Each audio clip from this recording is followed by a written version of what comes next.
Every time you flush a toilet, wash dishes or clothes, take a shower or a bath, the water you use has to go somewhere. Once the wastewater leaves the customer's site, it goes through a series of pipes. We've got about over 300 miles of collection pipes in the city of Lebanon. The wastewater flows by gravity through some of the collection pipes, but pump stations are needed at 70 locations in order to get the job done. Once it gets to the wastewater plant, it goes through a core screen. That's the first process. This process takes out large objects that could damage the pumps. Then it goes through a fine screen to remove the smaller objects.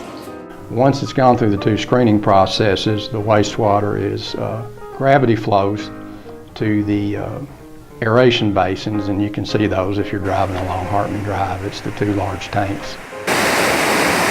This is where the real work happens. Air is added to the raw wastewater. Then a biological and chemical process begins, which breaks down the waste into nitrogen and carbon, creating what's called mixed liquor. And then once the mixed liquor leaves the aeration basin, it goes into a clarifier. And what the clarifier does is exactly what it sounds like. The sludge settles to the bottom of the tank, the clean water comes to the top.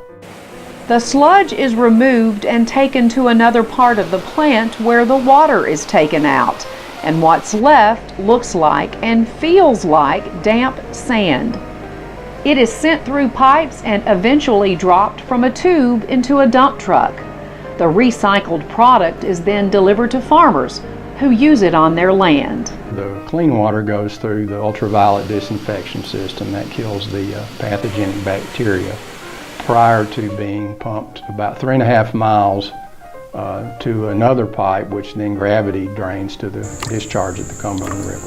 One of the things that's very important to all of us at the water plant and the wastewater plant and at the city and the county in general is the water quality, because there is a water cycle that we all have to think about. It basically goes in a circle. We take it out of the river, we use it, we send it back to the river, and we treat it both ways. One way we treat it so you can drink it, the other way we treat it so somebody downstream can use it and drink it again. So it's very important to us to maintain that water cycle and to do the best job we can to protect that.